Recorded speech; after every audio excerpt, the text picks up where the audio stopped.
જય શ્રી કૃષ્ણ મિત્રો, કેમ છો મિત્રો તમે બધા? ઓફકોર્સ મજામાં હશો. જો ના હોય તો મજામાં આવી જાઓ, કારણ કે આજે આપણે બનાવીએ સ્પ્રિંગ્સ નૂડલ્સ. તો ચાલો, 2 ડુંગળી 1 ટમેટું લઈ લીધું છે મેં. જો ટમેટું તો મારો છોકરો લઈને કેવી મસ્તી કરે છે.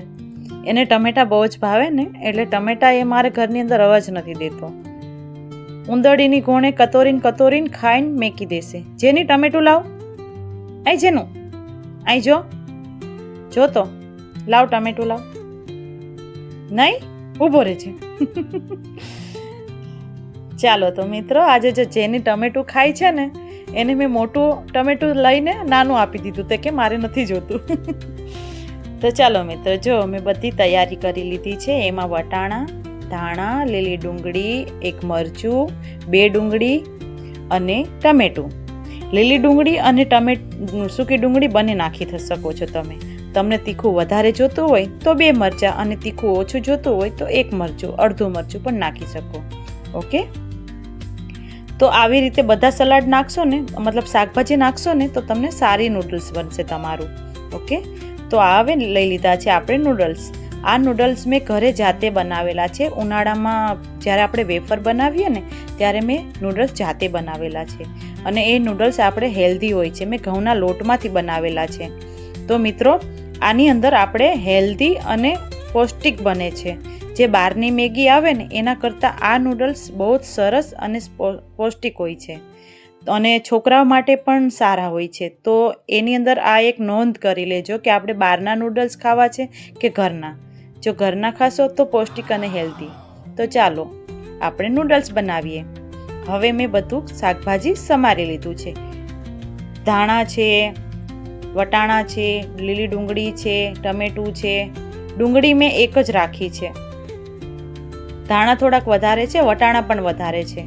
જો લીલી ડુંગળી પણ સુધારી લીધી છે, એ પણ અડધી જ નાખી, એનો સફેદ ભાગ કાઢી નાખ્યો છે.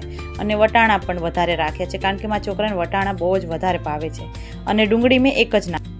તો ચાલો મિત્રો, હવે આપણે એક કડાઈ લઈ લઈએ અને એમાં થોડુંક તેલ ઉમેરી દઈએ. તેલ સહેજ ગરમ થાય એટલે એની અંદર આપણે મરચાં નાખી દઈએ.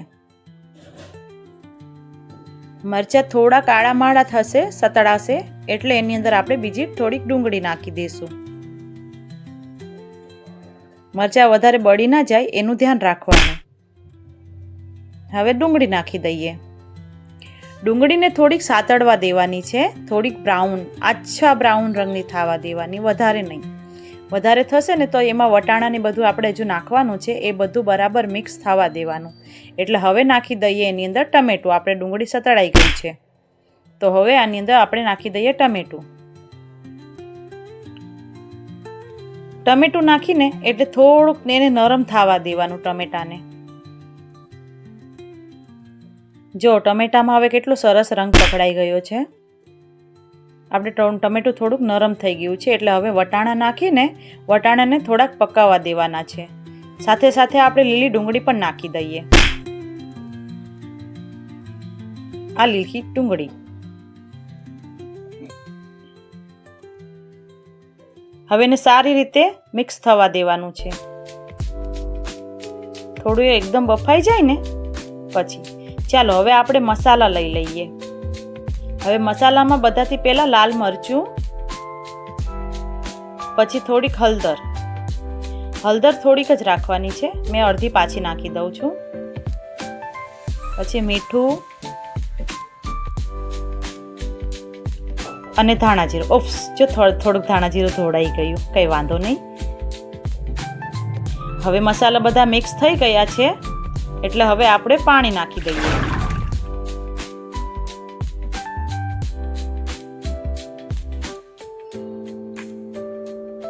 પાણીને આપણે હવે નાખીને બરાબર મિક્સ કરીને સારું ઉકળવા દેવાનું છે.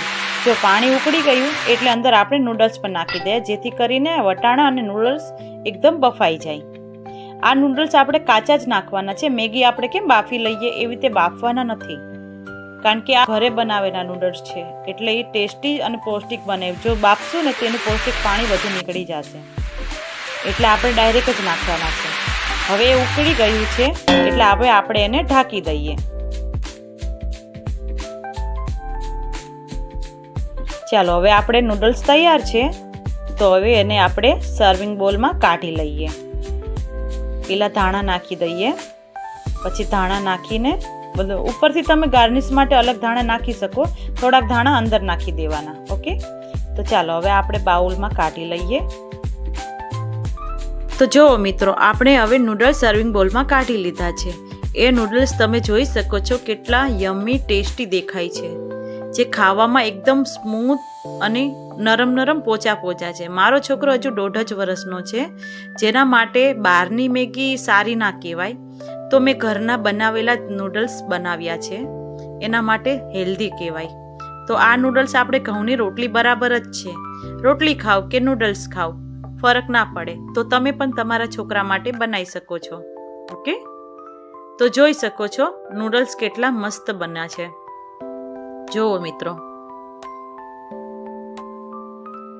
એનો રંગ એટલો ટેસ્ટી અને યમ્મી યમ્મી બન્યા છે ને મિત્રો, બહુ સરસ અને ટેસ્ટી બન્યા છે. મેં ચાખીને પણ જોઈ લીધા છે, ખાવામાં પણ ટેસ્ટી લાગે છે. હજુ ગરમ ગરમ છે ને એટલે એને થોડાક થરવા દઉં છું, પછી મેં મારા છોકરાને ખવડાવું.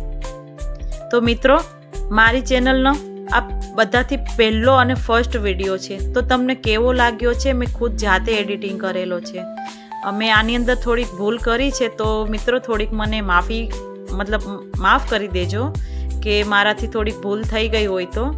અને આગળ કેવો વિડીયો તમને ગમે છે એ મને તમે કમેન્ટમાં જરૂર બતાવજો, અને લાઈક સબસ્ક્રાઈબ કરી દેજો મિત્રો મને.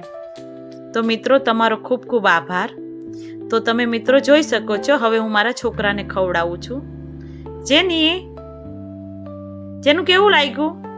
Yummy yummy.